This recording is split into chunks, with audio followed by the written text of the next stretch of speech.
Speaking you today from the traditional territories of the Lekwungen-speaking people, now known as the Songhees and Esquimalt First Nations. Joining me today are Leslie McBain and Chief Constable Mike Sir. Leslie McBain.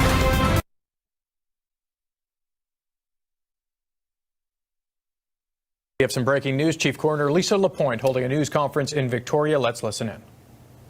For those whose lives have been cut short due to drug toxicity, and for the families who love and miss them.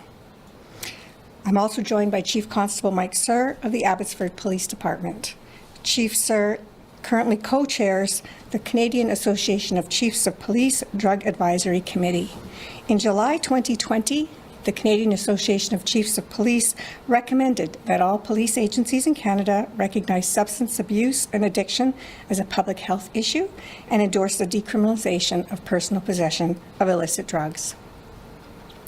As you know, BC has experienced a terrible burden of death due to a toxic illicit drug supply over the past several years. I've taken some slides from our report released today to highlight a few of our key findings.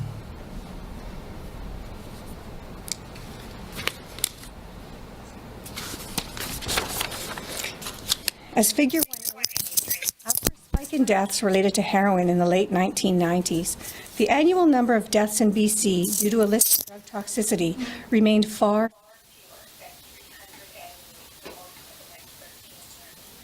In 2013, we saw the first indicator of illicit fentanyl entering the drug trade. In 2016, Dr. Perry Kendall, then the Provincial Health Officer, declared illicit drug toxicity a public health emergency. Since that time, the number of people who have died as a result of drug toxicity in BC has risen tragically and dramatically. In 2020, 1,716 lives were lost. This represents the most deaths ever in a single year in this province due to an unnatural cause and an alarming death rate of 33.4 per 100,000 people. As has been the pattern throughout this public health emergency, the vast majority of those dying are inside a private residence or another residence and are males between 19 and 59 years of age. Males accounted for 81% of deaths in 2020.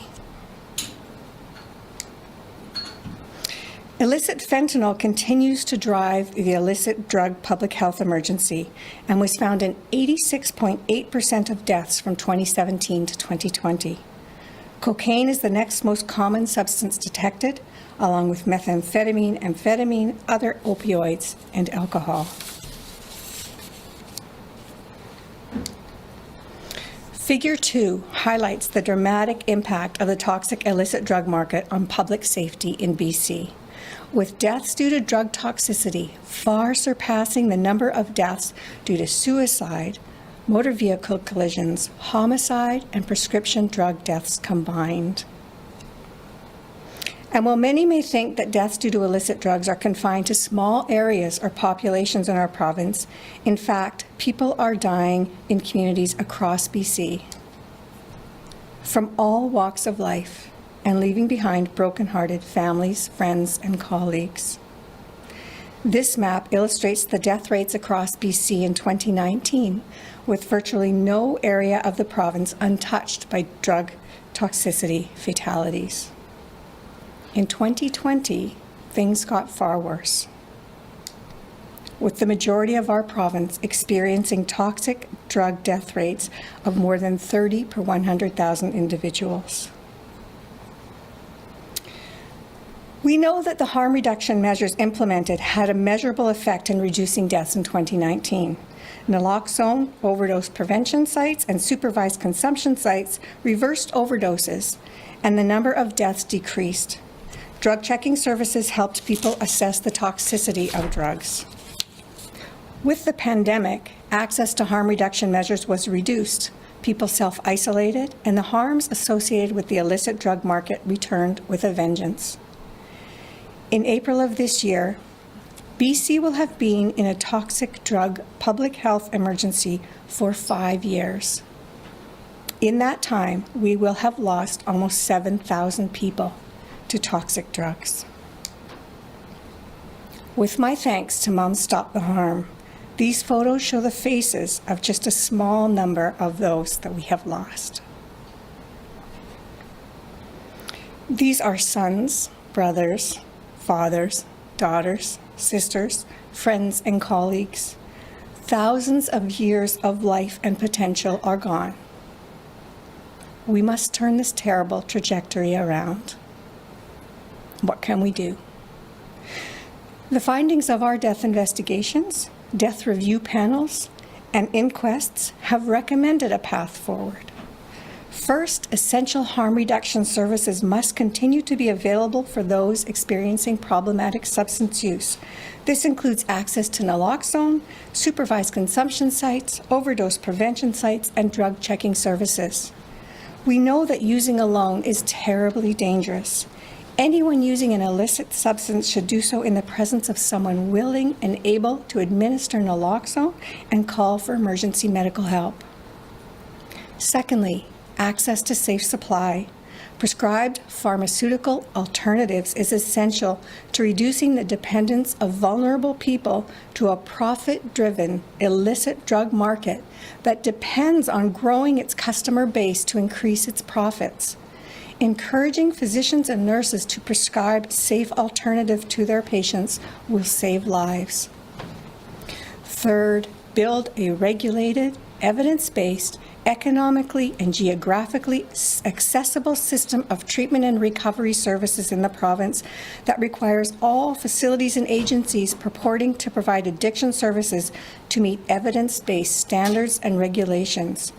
Ensure that treatment is available when people are looking for it, no longer accepting wait times of weeks or months for recovery and treatment services that mean the difference between life and death. And finally, end the criminalization of people who are experiencing the challenges of addiction. We know that decades of this punishing and stigmatizing approach have brought us to the devastating place we're in today. Let's work towards eliminating the medical crises, the social disorder, the pain, the loss, and the death by changing our approach from one of punishing and blaming to one of supporting and healing. Let's help. Now I'd like to introduce my colleague, Chief Constable Mike Sir.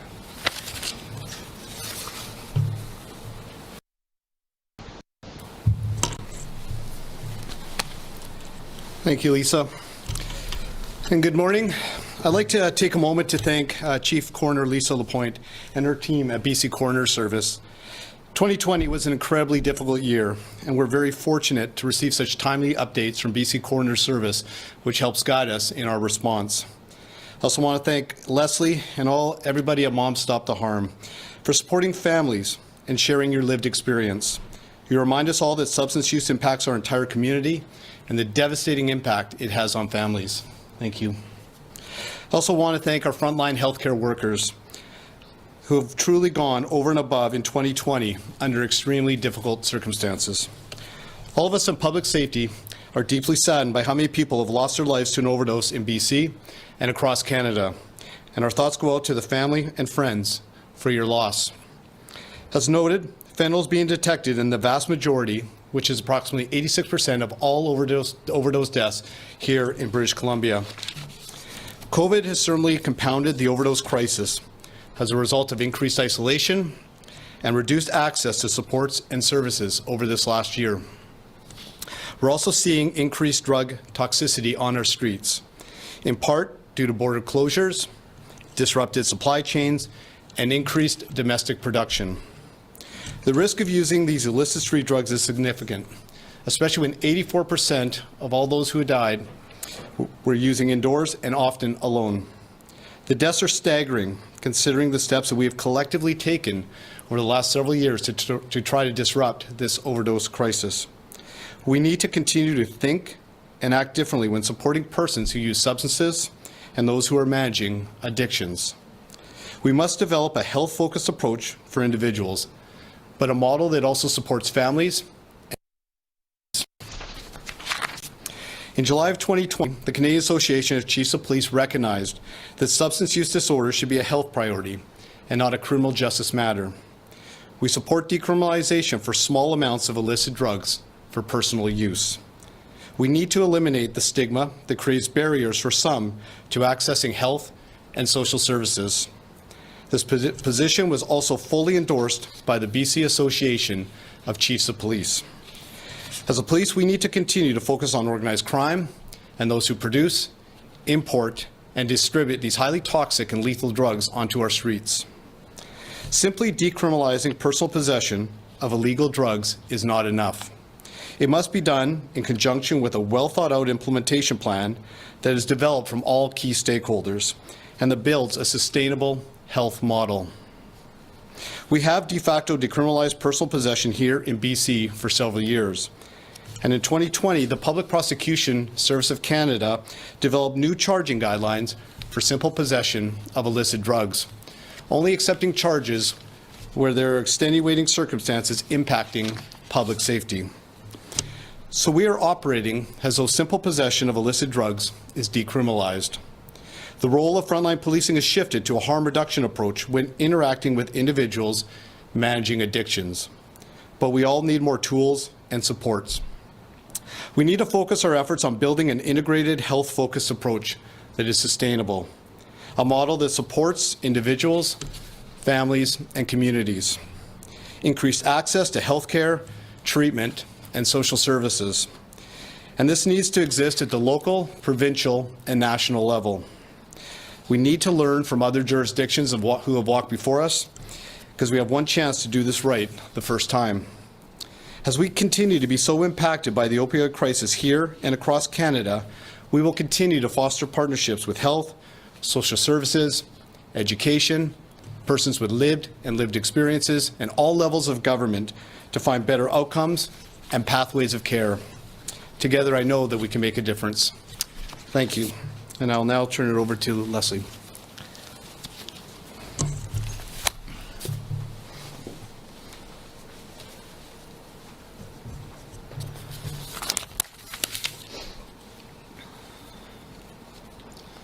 Hello. Mums Stop the Harm is now a national organization. We have about 2,000 members across the country. 1,000 of those members are right here in British Columbia. Most are moms, not all.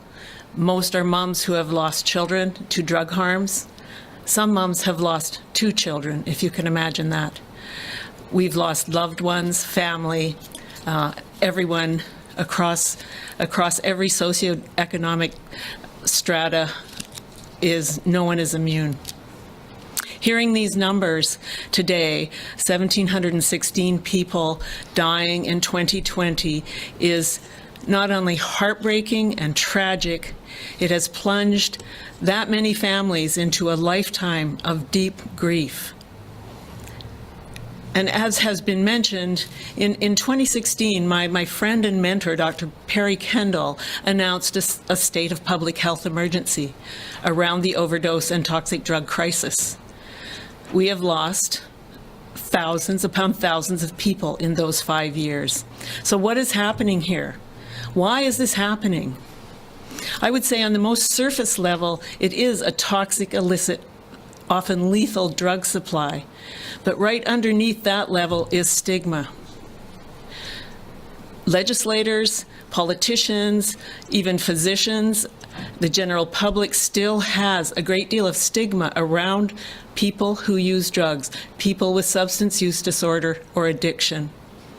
And therefore it is difficult to move forward.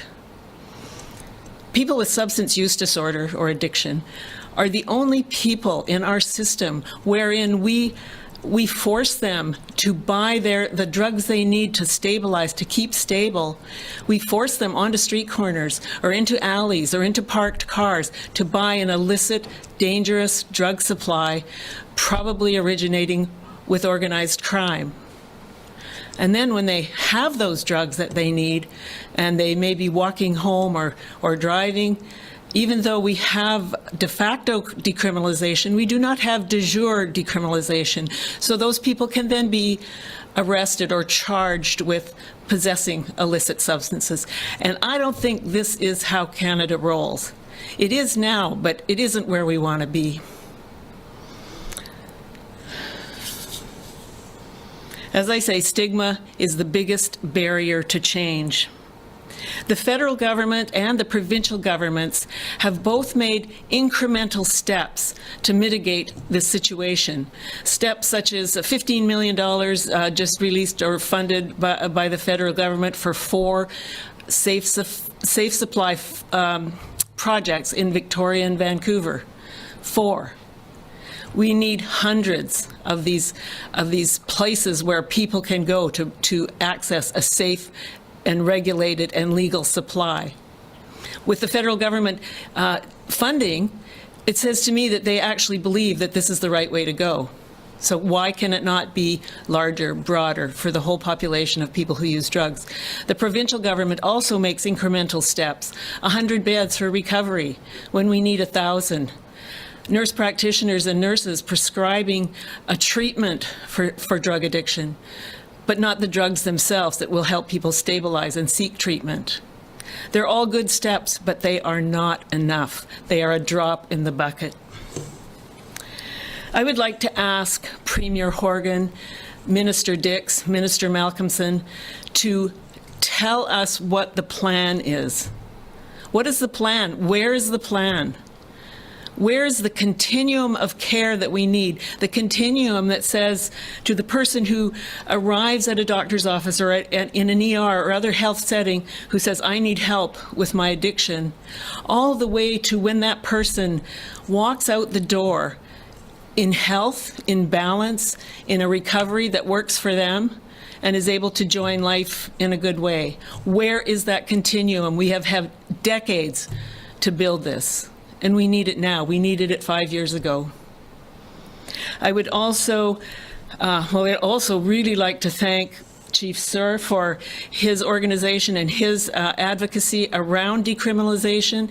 And it's very good to hear that de facto decriminalization is in effect. I hope it's across the province and across the country soon.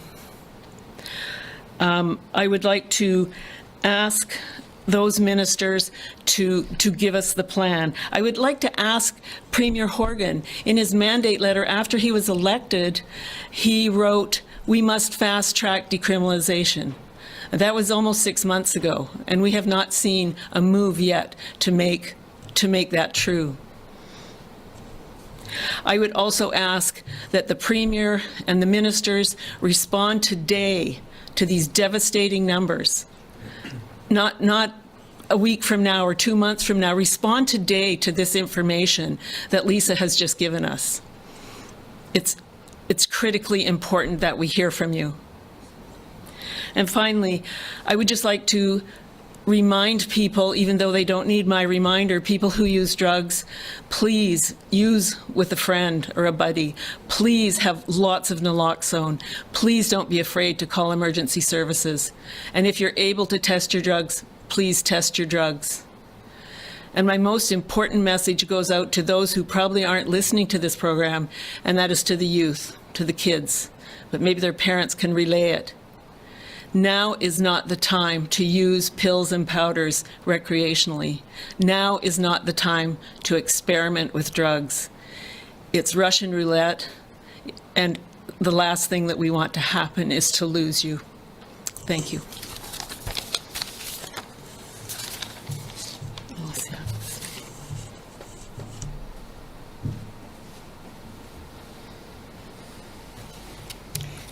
Thank you very much to both Leslie McBain and Chief Constable Sir.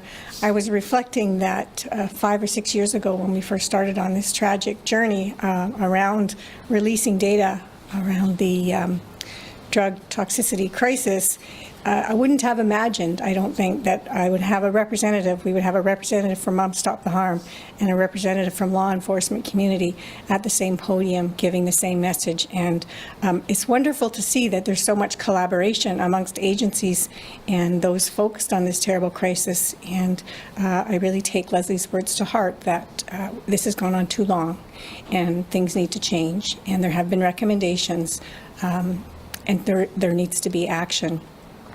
All of us, but Leslie and Chief Constable Sir and I would be happy to entertain any questions. Thank you, Lisa. As a reminder to everybody on the phone line, please press *1 to enter the queue. You would be limited to one question and one follow-up only. We will start this morning with a question from Richard Zussman, Global News. Lisa, we've seen now a number of letters. The Premier sent one in the summer around decriminalization. Minister Malcolmson has sent one to the federal government now around an exemption for British Columbia. Like, at what point is letter writing not enough? Like, do you believe that this tactic of asking the feds to impose is moving things along fast enough? Would you like to take that one? Okay. As Leslie said, it is a step, and Chief Constable Sir said the same thing. Decriminalization is a step. We have not seen it move along fast enough. Dr. Henry recommended decriminalization or steps to decriminalize, at least in British Columbia, or the same effect 2 years ago, and we have not seen any change. So, of course, things have to start with asking questions and writing letters, but there needs to be some serious motivation, intention on the part of every government level, as there is we see in Vancouver City, but at the provincial level, at the federal level, and across the country to say, how do we prevent all of these deaths? What needs to change? We know what we've done hasn't worked. So let's change it now and as quickly as we can. Richard, do you have a follow-up? I'm just stuck on that point because the province has invested substantial time into this money. They created a standalone Minister of Mental Health and Addiction. So where do you think the holdup is, not just on decriminalization, but on treatment and other next steps that you outlined and Leslie outlined and Constable Sir outlined or Chief Sir outlined? Like, where is the holdup here? Where is that gap that still exists? So I think, Richard, what we've seen is decades and decades of treating problematic substance use disorder, addiction as a criminal activity, and demonizing people who use substances as bad people and punishing them. And we're really trying to turn around a very big ship.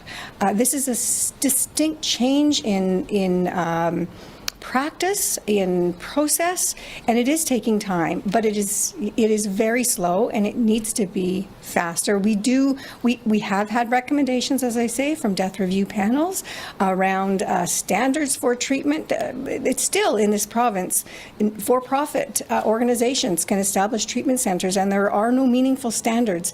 That needs to change. There needs to be, as Leslie pointed out, a meaningful evidence-based system of recovery so that when people go to their family doctor, first, their family doctor will treat them and not dismiss them as a patient because they don't want to deal with that issue, but that there is a clear pathway so that when people knock on the door or pick up the phone and say, I need help, they get help and they get it right away. Next question is from Lisa Cordasco, CHLY. Thank you. I have a similar question to Richard's. Really, what recommendations, can you point to specific recommendations that have been ignored? Well, if you look at the death review panel report that the Coroners Service released in 2018, we specifically, the panel, which was made up of subject matter experts from across the province, that included prosecution services, mental health, Ministry of Health, Ministry of Mental Health and Addictions, law enforcement, academics, First Nations Health Authority. There were some really specific recommendations around standards, creating standards. What does good treatment look like? What does meaningful treatment look like for folks who are experiencing problematic substance use? What is the evidence for what works? And making sure that anybody purporting to offer substance recovery services or addiction services meets those standards and meaningful standards. We know that oftentimes people relapse when they go for recovery services. Why? What is being provided to them? The recommendations are really quite specific about what needs to be done. We don't know still to this day in British Columbia how many people have accessed treatment or recovery services, whether they've been successful. What is the definition of success? None of that exists. So some really basic, fundamental, what services are available, what services would be ideal, where's the gap, and how do we fix that? Lisa, do you have a follow-up? Yes. Since this government was elected, we have seen many announcements about more treatment services, again, nurses being able to provide safe drugs. We hear announcement after announcement. It seems like the province is moving in the right direction. Does it really come down to a matter of money? I think there's no doubt that the province is moving in the right direction. Certainly from my perspective, having been involved in this issue now for many, many years, things have changed dramatically. The fact that there is a Ministry of Mental Health and Addiction whose focus is on supporting people to wellness is a huge step. And it is a big, as I say, it's a big ship to turn around. We are shifting from punishment and criminalizing to supporting and providing medical treatments to people who are struggling with addiction. I think what Leslie said is very meaningful. What is the plan? So beds can be announced, but where do beds fit in the plan? How many people are experiencing problematic substance use? How many of them are looking for a residential bed? How is it determined where the beds are established? Is it population-based? And what are the impacts when people utilize these beds or these services? What are the outcomes? We don't currently have any reporting on outcomes in this province, so we actually don't know what's working. Melanie Nagy, CTV. Hi there. In addition to decriminalization, those on the front lines always talk about safe supply, and that being a necessity to saving lives, and not just prescribing alternatives to opioids, but actually having a safe supply, for example, with prescribed heroin. You know, where does this fit into this saving lives, and how do we even try to get to such a bold solution that could help people when we have a federal government that won't even entertain the idea? So as Leslie pointed out, we need to be able to meet people where they are and help people to wellness from where they are. And if safe supply, if a pharmaceutical heroin is what somebody needs to stabilize, and we have seen small pilot projects where that has been undertaken and has been very, very effective, provide people with what they need in a safe manner. It means they don't have to access a drug market that is profit-driven, that needs to create more users in order to create more profit. Take that away.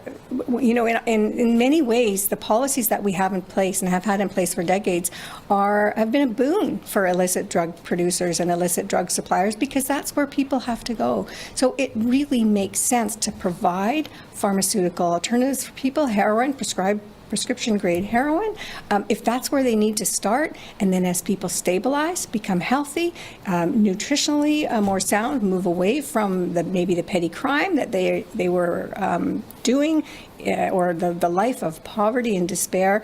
Once they're stabilized, then potentially we can help them to recover. It is an important piece. It needs to be part of the equation. Follow-up, Mel?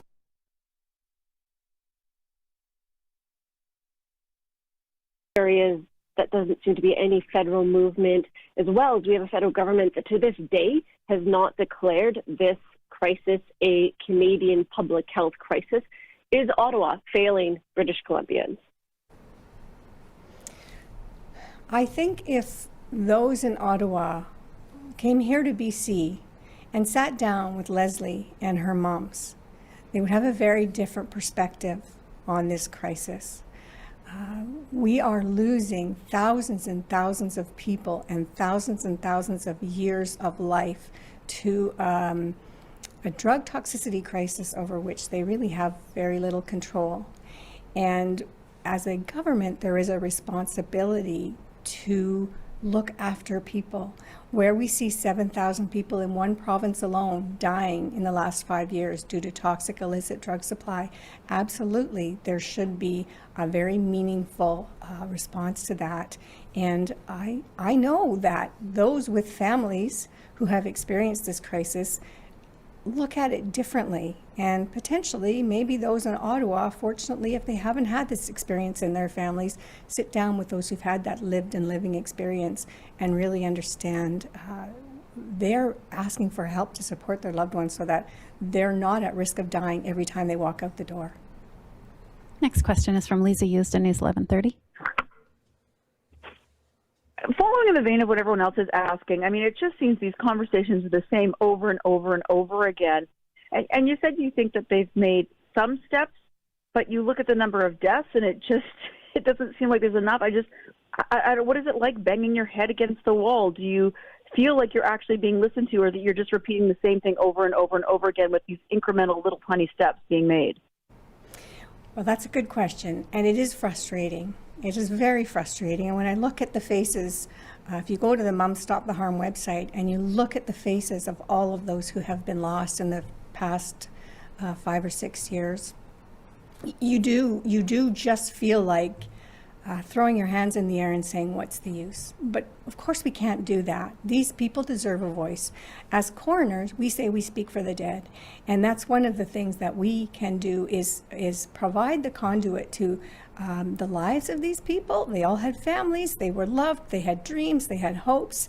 And we have seen changes. I certainly wouldn't say that we haven't seen significant changes. We have. The fact that we have Chief Constable Sir here today representing the Canadian Association of Chiefs of Police who have said we need to decriminalize. That's a huge change from 5 or 6 years ago.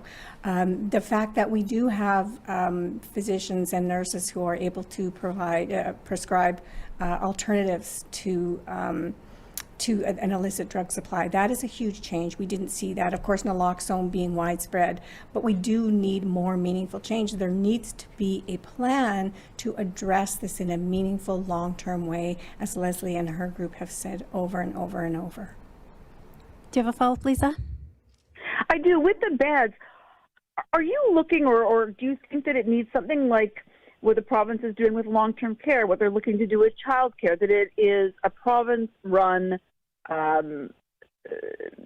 group of homes, of places, of treatment centers that people can go to, that it needs to move away from the private and into the public so that there is oversight? Yes, absolutely. And that's what our death review panel and inquest juries have recommended over and over and over, that this system needs to be brought into oversight of the government. It needs to be evidence-based.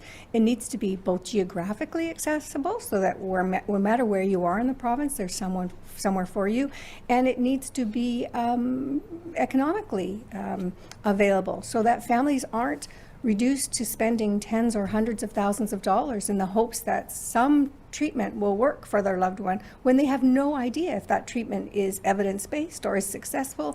There's no evaluation of these services. It is a bit mind-boggling that almost anybody can establish a treatment facility for somebody who is as vulnerable as a person who is addicted to substances, and there's very little oversight, and they can basically run it almost any way they want, as long as they, maintain certain minimums in terms of fire doors and fire windows and stairwells. That has to change. We can't leave this vulnerable group of folks to a profit model or a really ad hoc system that really nobody knows if it works or not. There is no evaluation. That has to change. Next question comes from Colton Davies, CHNL. Hi there. I also wanted to follow on a question made about the federal government involvement, and what are the immediate courses of actions that the feds should be taking on this file? I'm assuming declaring a national health emergency would be one, but is there anything else as well, Lisa? Do you want to speak to that? I'll let Chief Constable Sir speak to that question. Hi, thank you. So, we've certainly, as part of our report, we called on the federal government to stand up a national task force in order to better research and analyze what is the approach. So, I am optimistic. We have spoken to the federal ministers, Minister of Health, Minister of Justice, Minister of Public Safety. They have heard from us that we are concerned, and we continue these ongoing discussions. So, we do need to take the next step, which is, getting the right people together, all the right stakeholders with, the experience that they bring to the table, and do a model that is an appropriate model, not a patchwork, but a model that's made for Canada. And we did send police officers to Portugal as an example. And they said, don't copy us, but learn from us. And that's really what I think I really want to caution. We need to develop a model. Simply, as I said, decriminalizing is not enough if it's not built with a system in place to support individuals and families who need that help as well.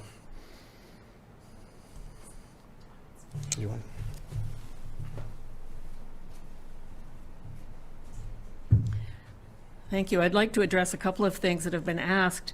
One about treatment and recovery facilities, and everything that Lisa said is exactly right.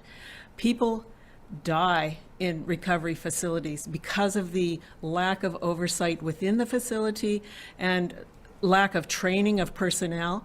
Mom Stop the Harm is a committee formed right now, and we have been meeting. We've had 2 meetings with government on what changes can be made provincially as far as oversight and policies for these institutions. We have 5 members on our committee. 3 have lost children in care, and 2 have had multiple experiences with care, with treatment and recovery facilities. What is never stated is that there is a statistic out there that somewhere between 6 and 12 or 15 times people often relapse. Right now in these facilities, if you relapse, you're out, and your family or your loved ones, whoever is paying these exorbitant prices, need to start from ground zero again. This is unconscionable. Again, these are people with substance use disorder. They should be taken care of by the province. All facilities should be totally regulated and subsidized, in my opinion. The other thing that I want to say is, as we all stand here, people are dying in this province. 4 to 5 people die every single day in this province. What is the one thing that could stop those deaths? It is a safe, regulated, legal, pharmaceutical supply of drugs that is available to people with substance use disorder. That is, to me, right now, that is the bottom line of what we have to do immediately. Thanks. Colton, do you have a follow-up question? I do. I really appreciate that answer. And I suppose this question might be best posed for Chief Constable Sir. From the other side of this equation, what kind of policing resources or enforcement resources or what have you should the federal government be directing to crack down on the flow of illegal drugs into BC and into the country? Thank you for the question. I mean, we've certainly, as I said, focused all our efforts on, those that are importing and producing and distributing the drugs. I can tell you our Clan Lab teams here in British Columbia, the RCMP team, which is, incredibly dedicated, has been just overwhelmed. We're seeing labs, I believe it was 6 last year, that are capable of producing significant amount of fentanyl, illicit, highly toxic fentanyl that is hitting our streets. And that is going across the province. So, to help invest into enforcement of, shutting down these labs, the teams that need the equipment, that need the expertise to be able to do that. So really where we're focusing on is on that organized crime, is on the production. And, that's where we want to see the investment. And then, of course, our frontline officers are the ones that want to support individuals and help them find those pathways. So investing in the major organized crime, and also whatever steps we can take at the borders, certainly to try to disrupt, the precursors, the chemicals used to produce these drugs, and also the fentanyl that's coming in from various regions across the world. Next question is from Prabjot Sohal, Red FM.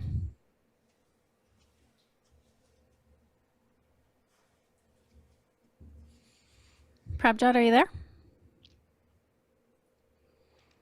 Okay, we'll move on to Binder Sajjan, CTV.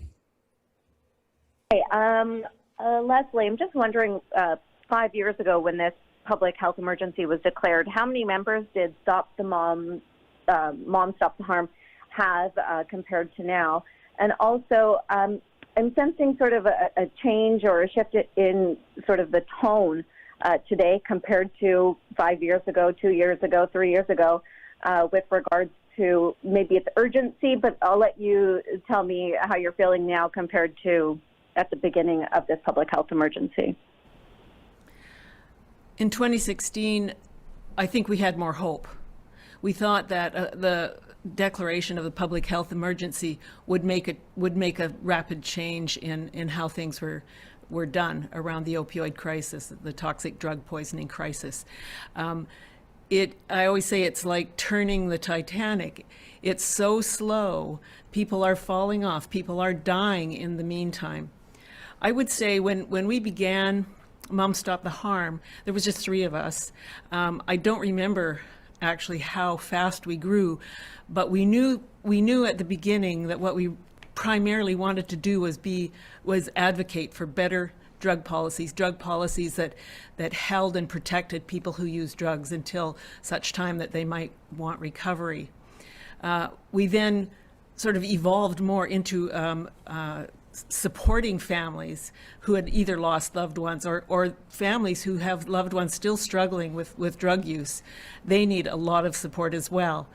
And so we've been able to do that actually with the help of the province. We've been able to expand the support groups. Now, personally, and some of the moms, we're turning again towards advocacy. And that's why I can stand here and say the things I say. Nobody's going to fire me for saying things that aren't popular.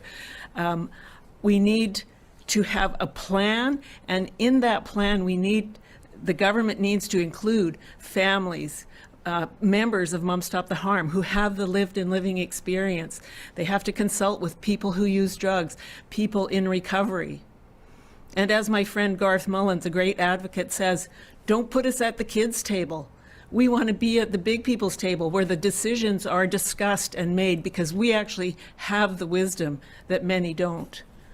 So advocacy has grown for us. It started and then it kind of took a little dip, and now we're back to we're so frustrated and we're so sad and we're so heartbroken that we're just on the edge of, I would say, going rogue, but I won't say that. So anyway, we're working on it. Thanks for the question. Binder, do you have a follow-up? I do, and I know a number of reporters have asked about this today, and there's a difficulty in sort of understanding the grasp of, like what's exactly needed, whether it's treatment beds, whether it's access to those treatment beds, how quickly that happens, because the province doesn't seem to have that information handy, and going to each and every location and the frontline workers in all parts of the province is a very large task. But would you like to see the government keep some sort of document that tracks sort of that progress? How far do you think that would go in maybe swaying public opinion in terms of what's actually needed? Do you mean in terms of treatment and recovery? Treatment, recovery, yeah, and also access to, prescription drugs, like all of the gamut of everything that's needed.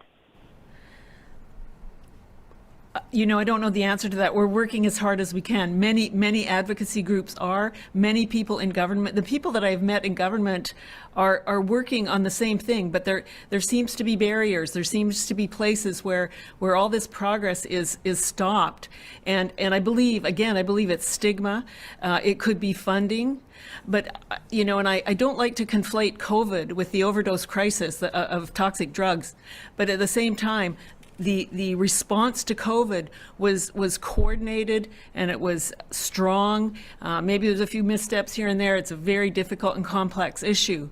The response to drug overdose, to drug deaths from toxic supply has been sketchy. It has had great, huge gaps in it. It has not been attended to the way it needs to be done. And, something we always say in Mom Stop the Harm, and we've revised it for language a little bit, but is basically a dead drug user will never recover. So we have to catch those people in the net here in this province. We are designed to help others, and I don't understand why government cannot put out the big safety net that we know will work, which is a safe, regulated, legal supply of the drugs, the decriminalization that we need, and the continuum of care. I hope I answered the question. We have time for one more question today, and that comes from Susie De Silva, CBC. Perfect. Thank you so much. Just on one issue that comes up as well, we hear from folks who are suffering from pain, and that for a lot of people, they suffer from pain and don't have options, especially recently in light of the restrictions on prescribing of opioids. How much of a factor is pain for a lot of people who do turn to drugs and then unfortunately end up passing away for a bad batch because they can't get the pain that they're suffering treated properly? Research on this. Both the BC Coroners Service and the BC Centre for Disease Control have looked at this. We know that we don't know exact percentages and numbers because it's hard to know sometimes where a person's journey starts in terms of pain. Physical pain sometimes is the first introduction, sometimes it's emotional pain, mental pain. People come to substance use from a variety of paths and for a variety of different reasons. We don't see a strong correlation. We certainly don't see any correlation between those who are using prescribed opioids and this crisis. This crisis is not about people using prescribed opioids. There are some people, not a large percentage, who come to opioid use after having been prescribed opioids. We know that. But what we don't see is a strong correlation between recent prescription of opioids and opioid use. It tends to be a path over many, many years, and physical pain compounded by a number of other other emotional harms. So it isn't easy and straightforward. I know that's a bit of a garbled response. I guess to say it isn't an easy and straightforward line. Most people who become involved with problematic substance use bring a variety of experiences, both physical, emotional, and mental, or all physical, emotional, and mental, to get them to brings them to the place where they are. Follow up, Susie? Yeah, and just sort of again going back, we've kind of keep talking about what's missing in the various pieces. Now, in your dream world, someone is in the midst of substance use right now and addiction, and they say reach out to a doctor. What would in your dream world, what would the next steps for them look like? What would the options be there for them quickly? How quickly? What would that look like in your dream world to get them to a place where they can recover? So in my dream world, a person would go to their family physician wherever they are in the province, whether they're in an urban center or a small town, and would say, I am experiencing a problem with substance use. I can't control it. I'm scared. I'm buying drugs on the illicit market. And the physician would immediately know what to do next. So they wouldn't fire them because they are a risky patient. They would immediately know where either they could prescribe it themselves or point them in the direction of somebody who can prescribe them a drug that meets their needs right now, today. And once they are on that program of prescribed, safe supply, they're now removed from the illicit market. Now they're safe. That's step number one. And Leslie has said that many times, and we certainly have seen that trajectory. Now they are safe. Now let's talk about, once they're stabilized, and we know they're not going to die tomorrow, now let's talk about next steps in terms of what does this person need. They should be referred to an evidence-based physician who can help them explore their needs around substance use, whether they're experiencing physical pain, whatever that may be. Are they ready to move into treatment and recovery? And if they are ready, or when they are ready, an evidence-based treatment and recovery system that is free or minimal cost that is available to them. It may be a bed, it may not be a bed. It may be that I'm a mom with children and I can't go into a residential center, or if I go into a residential treatment center, I'm going to lose my job because I'm somebody who works Monday to Friday at a job site. So a system that works to support them to wellness, keeping in mind their needs. So a variety of different options that are available to them, because as I say, people come to problematic substance use for a variety of reasons, and then supporting them in their recovery. And if they relapse, helping them pick themselves up and supporting them again to wellness. So just an entirely different approach that is not about blaming or punishing or stigmatizing, but that is about come and let us know when you're experiencing problems and we will help you. And there is an accessible system, an evidence-based system that is here to support you to wellness. That's all the time we have this morning. Thank you for joining us.